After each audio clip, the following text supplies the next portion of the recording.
La palabra de Dios, hemos comenzado un proyecto el que le hemos llamado, ¿no? Sin querer queriendo, le hemos llamado el proyecto Obededón. Nace de la prédica que el Señor nos dio la semana pasada.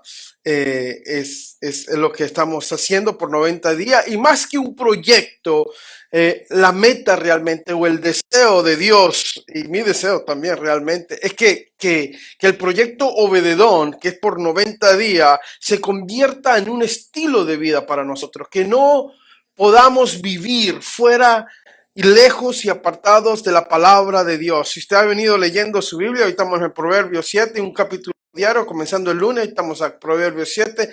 La palabra de Dios habla, quédate cerca de mi consejo, no te apartes de mi consejo, no te alejes de mi consejo, guarda mis palabras, guarda mis mandamientos, quédate cerca, atesóralos. Hoy decía incluso, escríbelo en tus dedos, escríbelo en tu frente, pero que no se aparte la palabra de Dios de tu vida. ¿Pero por qué tanto énfasis? Porque cuando estudiamos la palabra de Dios nos damos de cuenta el poder que hay en la palabra de Dios. Es interesante lo que vamos a ver hoy porque lo que sucedía anteriormente hace siglos sigue sucediendo y sigue siendo la misma lucha de hoy, iglesia. Pero gloria sea a Dios, digo yo, que nos ha dado revelación de su palabra y su verdad. Ahora toca en nosotros, realmente. Ya Él nos muestra el camino, nos dice, este es el camino al éxito. Este es el camino a tener una vida llena de paz, como dice el proverbio, de gozo, de alegría. Este es el camino. Ahora toma de usted y de mí, tomarlo o no tomarlo. Ahora toma de Obededón versus Abinadab. Abinadab, que tuvo el arca 20 años en su casa, no le hizo nada. Es como tener la palabra de Dios, preciosa palabra de Dios, por 20 años. Es que no hizo ningún cambio, ningún efecto. Porque la palabra de Dios en sí misma representa la presencia de Dios. En el principio era el verbo y el verbo era con Dios y el verbo era Dios. Pero usted la puede tener en su casa por 20 años y no haber no llega ni al cambio, mucho menos a la transformación. Y eso lo vamos a aprender hoy con la ayuda de Dios. El proyecto Obededón consiste en leer la Biblia en 90 días y no consumir alimentos sin antes leer la Biblia, dándole así más importancia al alimento espiritual que al alimento físico. Y la meta es esto. ¿Por qué 90 días? Ese fue el tiempo que el arca de Obededón se quedó en la casa. El arca se quedó en la casa de Obededón. Tomó 90 días para que la palabra se regara de que algo estaba pasando en transformación. Gloria a Dios. Yo me aplaudo yo mismo, ¿no? ¿Qué tipo de predicador es este? Gloria a Dios. Yo me echo porras, Omar. 90 días para que se corriera el chisme. Ah, no, ya viene parte 2 del chisme. Bueno, una predica que por ahí de un hermano, ¿verdad? Que dice que va a traer parte 2 y parte 3. Ay, caramba. No me dijo eso, pero no caería mal, fíjense. Pero fue 90 días que llegó al oído del rey lo que estaba pasando en la casa de Obededón. 90 días tomó. Hemos tomado esos 90 días que pareciera bastante, ¿verdad? Ya llevamos los primeros 7. Pero a la verdad ha sido un deleite, ha sido una bendición. Espero que para usted haya sido una bendición. Es una bendición. Espero que se esté deleitando y que la palabra de Dios esté comenzando a transformarlo. Amén. Porque esa es la meta. En 2 Samuel 6:11 dice, así fue como el arca del Señor permaneció 3 meses en la casa de Obededón de Gad, y el Señor lo bendijo a él y toda su familia, hasta sus hijos y los hijos de sus hijos. Más adelante lo vemos, bendecidos como resultado de abrir espacio para la presencia de Dios, para la palabra de Dios. Obededón pudo haber rehusado, decir no tengo espacio, no tengo tiempo, ahorita para qué voy a hilar con esa caja, y pudo haber puesto un montón de excusas, pero no. Obededón abrió espacio en su casa, en su corazón, para recibir la presencia de Dios. Y como resultado, él y toda su casa fue bendecida. Y le damos gracias a Dios por ello. Ese es el fin de este proyecto, que nos disciplinemos en hacer espacio para la palabra de Dios, o sea, la presencia de Dios en nuestras vidas todos los días. Esa es la idea. ¿Por qué? Porque mire lo que dice Juan capítulo 15, versículos 4 y 5. Permanezcan en mí y yo permaneceré en ustedes. Pues una rama no puede producir frutos si la corta de la vid, del tronco. Y ustedes tampoco pueden ser fructíferos a menos que permanezcamos, así como dice el Salmo 1, que ese árbol que se planta al lado del río y crece y frondoso y lindo, dice, tampoco pueden ser fructíferos a menos que permanezcan en mí. Ciertamente yo soy la vid, ustedes son las ramas, lo que permanecen en mí y yo en ellos producirán mucho fruto. ¿Por qué? Separados de mí, no pueden hacer nada.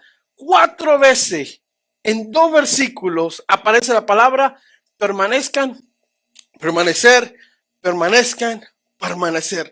El Señor hace el énfasis para decirnos que separados de Él no vamos a lograr nada.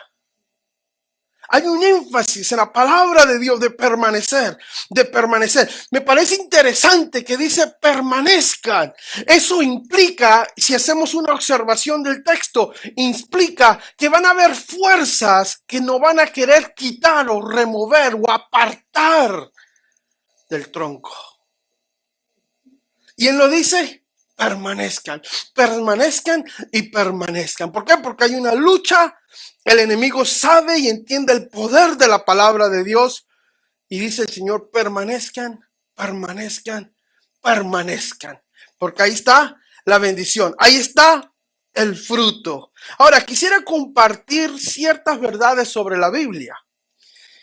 Y esto lo digo como introducción. Amén. La Biblia fue escrita por un periodo de 1500 años. Wow, tomó bastante para ser escrita, ¿verdad? 12 países, 40 autores, en 3 diferentes lenguajes. Fue escrita por poetas, profetas, granjeros, reyes, soldados, pastores, sacerdotes, pescadores, recaudadores de impuestos como Mateo, eruditos y comerciantes. Wow, en este libro tenemos todos estos tipos de autores, todo tipo, reyes, soldados, cobradores de impuestos, tenemos granjeros, tenemos pastores, tenemos sacerdotes, tenemos poetas, tenemos eruditos, tenemos comerciantes y todo en este libro, la palabra de Dios, amén. La Biblia fue escrita en cuevas, en barcos, en palacios, en prisiones y en desiertos. ¡Wow! Y hoy no llega la palabra de Dios a usted, a mí, completamente hasta aquí. No es un libro más, y tampoco es un libro desactualizado, como muchos piensan que es un libro más. No, no es un libro más, es el libro. Que es muy interesante lo que vamos a aprender hoy. No está para nada desactualizado como muchos piensan. La Biblia sigue siendo el libro más vendido en el mundo. El que más se vende. Si usted se mete en el negocio de vender Biblias, quizá le va a ir bien. Porque es el que más se vende. El que más se sigue vendiendo. Yo tengo como un montón de Biblias, hermano. Por los años colectados y tengo de todo color y sabores y a veces siento que hasta pecados tienen tantas Biblias ahí, pero todas tienen su función, Hay unas clásicas de clásicas que les cuento. Ahora, el segundo libro más vendido, ¿cuál es? ¿Sabían ustedes? ¿Alguien? El segundo libro más vendido, y si usted me contesta yo le voy a traer un regalo, se lo voy a regalar el libro. No, Don Quijote de la Mancha dice. No, esos están nuevecitos. El progreso del peregrino. El progreso del peregrino. El libro más vendido aparte de la Biblia. Se escribió por John Bunyan. Ahí está. El progreso del peregrino se escribe por John Bunyan. Es un clásico, hermano. No se ha mantenido como el segundo libro más vendido por chiste. Es un clásico de clásico. Es como Mere Christianity. Otro excelente libro que yo se lo recomiendo. Y aunque estos libros son buenísimos, yo le tengo una mejor noticia. Porque de esos libros nacen y se fundamentan del libro de libros. Y aunque son buenísimos, porque yo los tengo. Y tengo versiones especiales de estos libros porque me gustan. Al final del día, digo yo, fueron adquiridos del libro de libros, de la palabra de Dios. Hasta el día de hoy, personas mueren por poseer o promover la Biblia. Yo en mi celular personal tengo fotos de personas traficando Biblias, por muy feo que se escuche, donde fue agarrado el joven y fue azotado severamente por traficar Biblias a un país donde no es tolerable la palabra de Dios. Al día de hoy, así de cerca está la violencia contra la palabra de Dios que siempre ha existido. No es nada nuevo. Ahora nosotros la tenemos de todos colores, todos sabores, todos diseños, y de repente no sabemos lo que tenemos. No entendemos lo que tenemos. Y mi oración es que Dios hoy y por medio de estas enseñanzas nos abra los ojos y nos permita ver y nos dé el hambre y la sed por entender el libro del libro, el libro que está vivo. El libro que está vivo. Cuidado que se me va. El libro que está vivo y que tiene poder. Es la palabra de Dios. Y ese es mi primer punto. La Biblia contiene vida y poder. La Biblia contiene vida y poder. Hebreos 4:12. ¿Qué dice Hebreos 4:12? Pues la palabra de Dios es que viva y poderosa. Wow, dos cosas a la vez. Más cortante que cualquier espada de dos filos, penetra entre el alma y el espíritu, entre las articulaciones de la médula del hueso, dejando al descubierto nuestros pensamientos y deseos más profundos. Que es viva y poderosa. Está viva y poderosa. Ningún otro libro se puede decir que está vivo. Ningún otro libro se puede decir que está vivo. Y de ningún otro libro se puede decir que tiene poder. Un buen libro puede impactar tu vida, como una vida con propósito, muy buen libro, y puede impactar mi vida, pero solo la Biblia tiene el poder para transformarla. Wow. Solo la Biblia tiene el poder para transformarme. Un buen libro, por bueno que sea, no está vivo. Por muy bueno que sea, no está vivo. La Biblia es el único libro del mundo que tiene vida en su interior. No es eso. Ahora usted quizás se da cuenta y si razonamos y pensamos para atrás en los tiempos de antes, usualmente, que usted entraba en un lugar y usualmente tenía la Biblia así abiertita. Porque aunque tenían el pensamiento correcto, la aplicación era la incorrecta.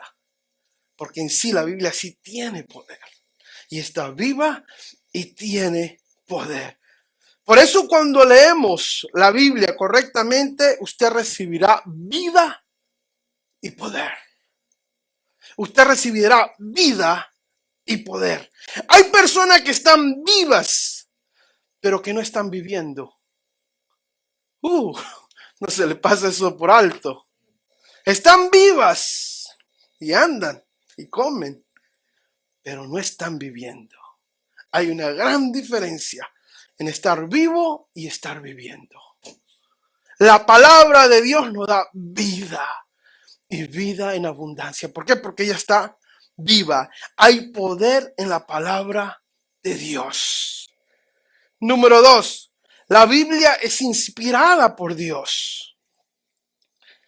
Y quiero que tratemos qué significa esto en 2 Timoteo 3, 16 y 17, que dice, toda la escritura, los 66 libros de la palabra de Dios, es inspirada por Dios, es útil para enseñarnos lo que es verdad, para hacernos ver lo que está mal en nuestras vidas. Alguien diga amén a eso, por favor. Nos corrige cuando estamos equivocados, si nos dejamos corregir, y nos enseña a hacer lo correcto cuando queremos obedecerla. Dios la usa para preparar y capacitar a su pueblo para que haga toda buena obra.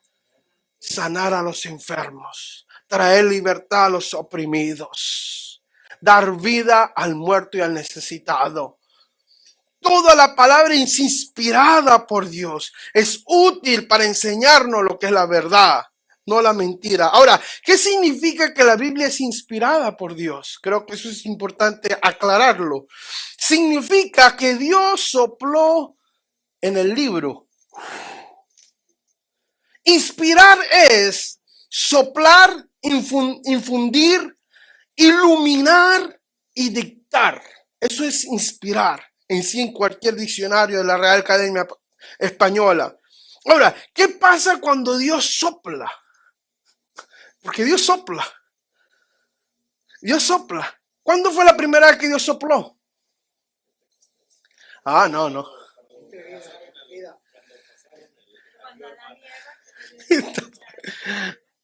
Adán. Dame mi libro de regreso. Dice que sopló en Adán. ¿Y qué pasó? Cobró vida. Un ser de barro cobra vida. Esta palabra sin el soplo de Dios son logos, son palitos. Para nosotros es nuestra lengua, pero para otra cultura dicen, ¿cómo se lee? Así. ¿Cómo ustedes leen esto? No es interesante. Para ellos son un montón de rayitas pequeñas sin fines, que la escribimos chueca porque empezamos de la izquierda a derecho, cuando ellos empiezan del derecho a izquierdo. Para ellos son un montón de logos, de rayas, nada más. Pero cuando Dios sopla en algo, eso algo cobra vida. Y en más de una ocasión Dios sopló.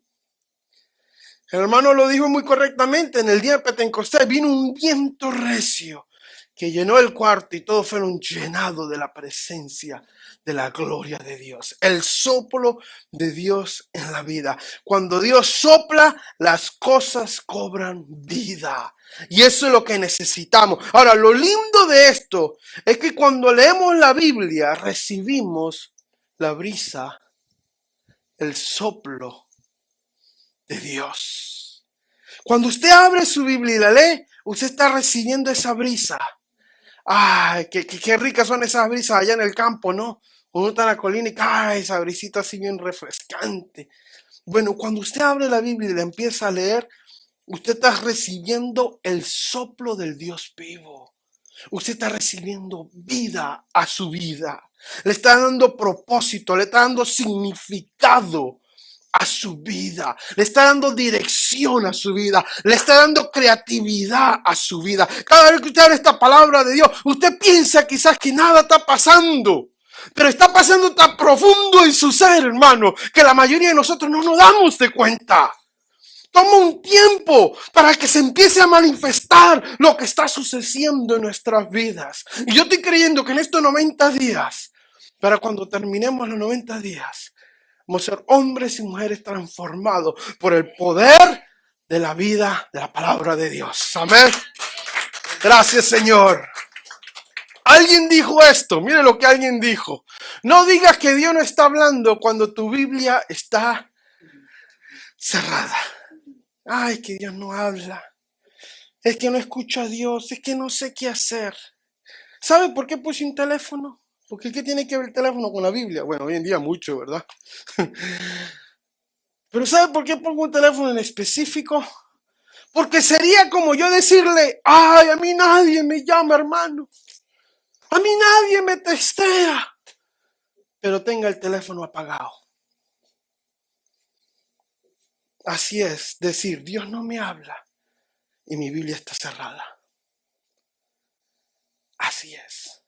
No expectemos que Dios nos hable con Biblias cerradas, porque sería como expectar que alguien me llame con mi teléfono apagado. Prenda su Biblia, abra su Biblia, porque está viva. Mire lo que dice el señor Mark Batterson. Siguiente slide. Cuando abres la Biblia, Dios abre su boca. Cuando abres la Biblia, automáticamente Dios abre su boca. ¿Qué dijo el señor Moody? Gran hombre de Dios. Dice, la Biblia te mantiene de pecar y el pecar te mantiene de la Biblia. Lo parafraseó bien, ¿verdad? La Biblia te mantiene de pecar. No te enojes fácilmente, cálmate, dice el proverbio. Apártate de aquella, de la lisonjera que ve al jovencito y se lo trae con palabras. ¿Qué dijo Billy Graham? Mire lo que dice Billy Graham. Si ignoras la palabra de Dios, siempre ignorarás la voluntad de Dios. Ignórala y no vas a saber cuál es su voluntad. Ignora la palabra de Dios. Escuchando yo a estos hombres de Dios, decía yo, es que no nos podemos dar el lujo. Hermano, Dios nos está dando una linda revelación. Nos ha dado su presencia, nos ha dado su palabra. Ahora el Señor dice, ¿qué van a hacer? ¿La vas a tener ahí como Abinadab por 20 años y nada cambia en tu vida? ¿Nada es transformado? ¿Sigue con las mismas cosas? ¿O vas a echar mano de ella? Vas a abrirla. No la vas a ignorar, sino que la vas a abrir y con la ayuda del Espíritu Santo de Dios vas a empezar a recibir la semilla, la palabra, la vida, el río que viene de la palabra de Dios. Punto número 3.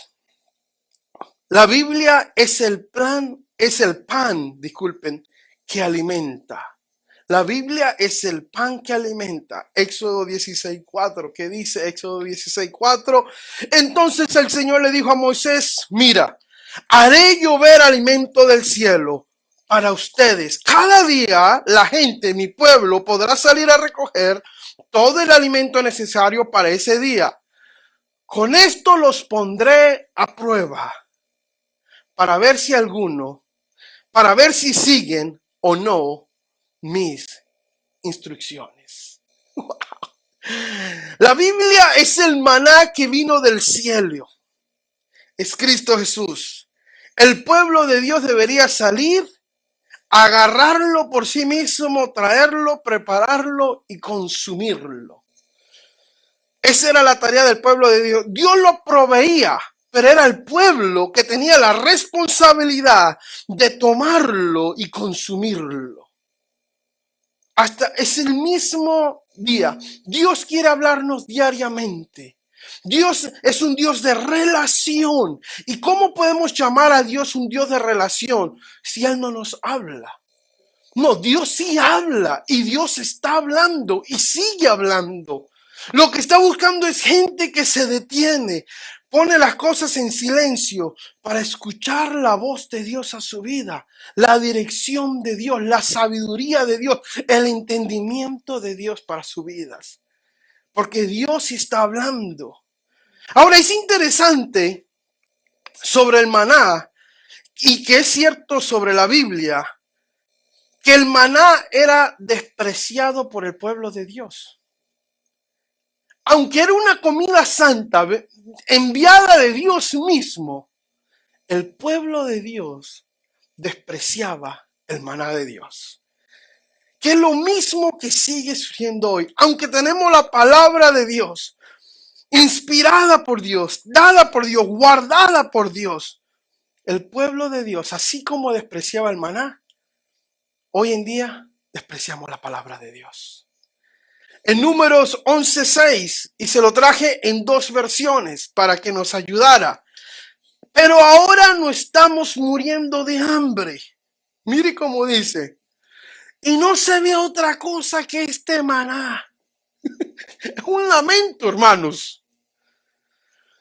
En la Nueva Traducción Viviente dice, pero ahora lo único que vemos es este maná. Hasta hemos perdido el apetito. ¡Wow! Y sigue el pastor con que leamos la Biblia. Era casi lo que están diciendo. Y vuelve el pastor con la Biblia. Yo aquí muriéndome de hambre, sin tener para pagar biles, sin tener paz, sin tener gozo.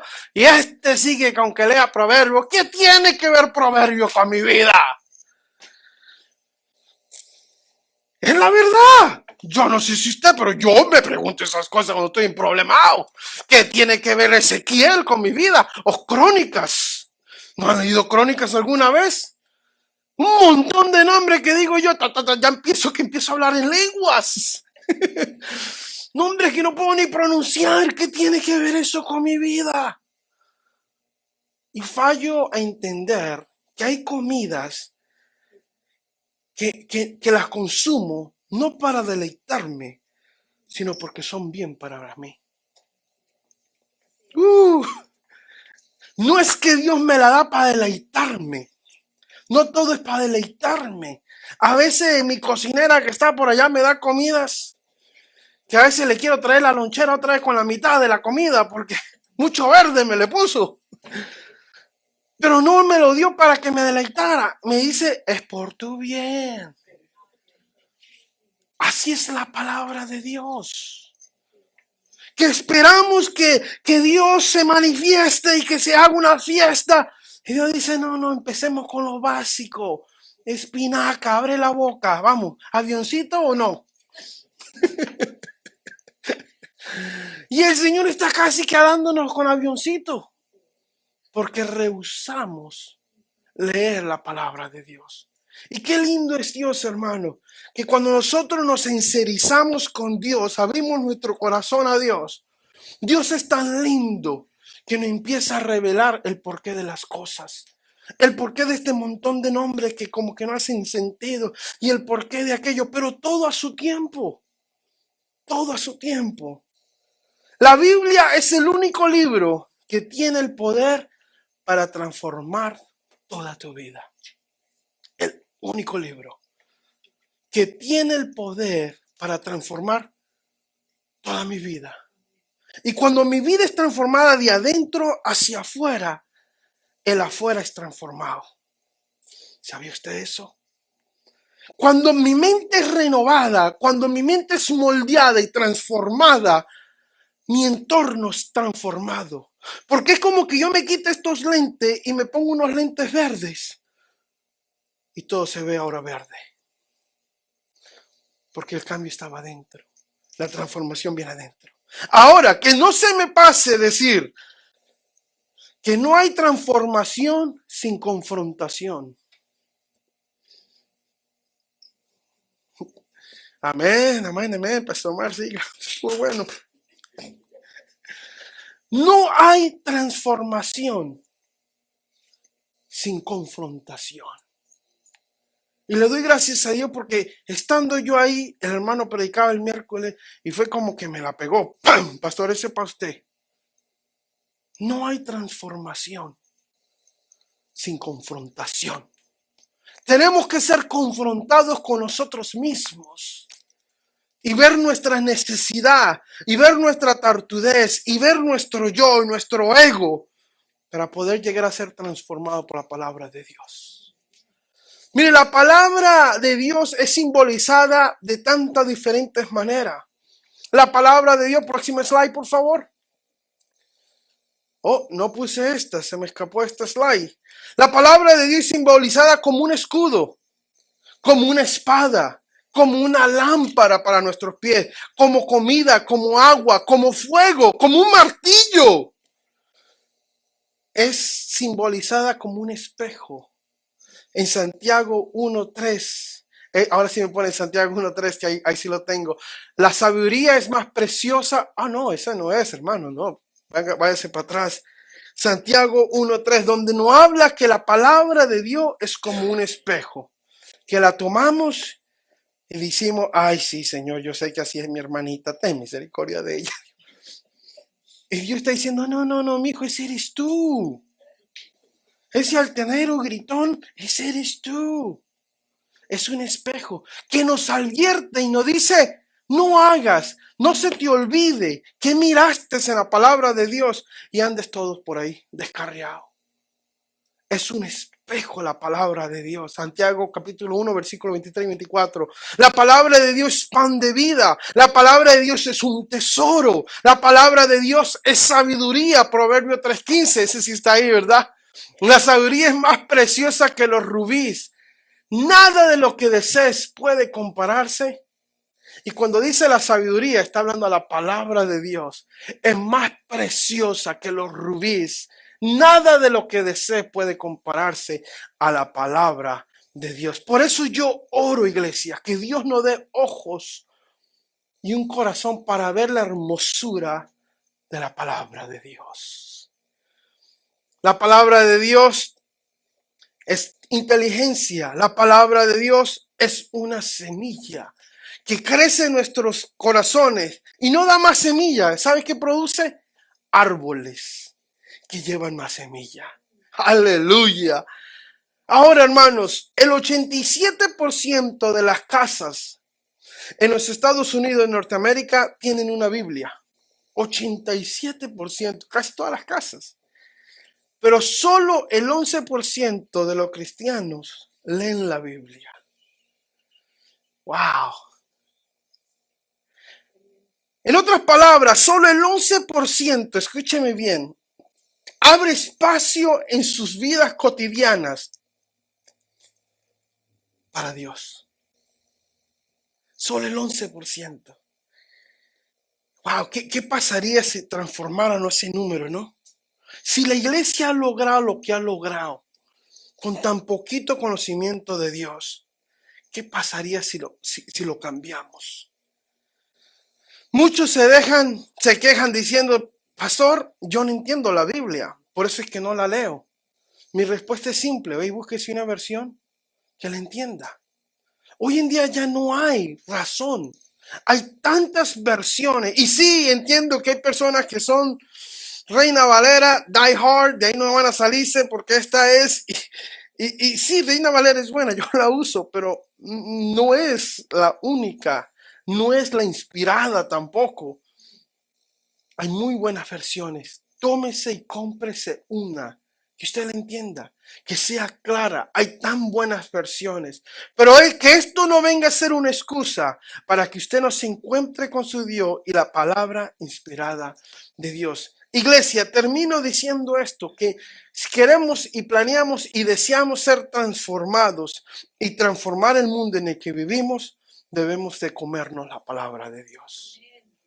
Eso fue exactamente lo que Dios le dijo a su siervo Ezequiel en el capítulo 3, versículo 1 al 4. Dios levanta a este hombre y le dice, Ezequiel, Dios lo llama como profeta. Pero luego sus planes cambian totalmente. Y luego Dios lo llama en el capítulo 3 y le dice, Ezequiel, levántate. Te traigo lonche, le dice. ¿Y sabe qué era? Eran los rollos. Literalmente rollos. Te traigo lonche. ¿Cómo le gustaría a usted esto de lonche? ¿Sal? ¿Pimienta? Y así lo levanta y le dice, Ezequiel, levántate. Come. ¿Y dónde está la comida? Ahí está, cómetela. Y así que se la coma. Literalmente el libro, el rollo. Así que se la coma. Una vez comida, ¿sabe qué le dice? Ahora sí, levántate y ve y predica mi palabra. Hermanos, el mensaje no es nuestro mensaje. El poder no es nuestro poder. El mensaje y el poder es el que viene de la palabra de Dios.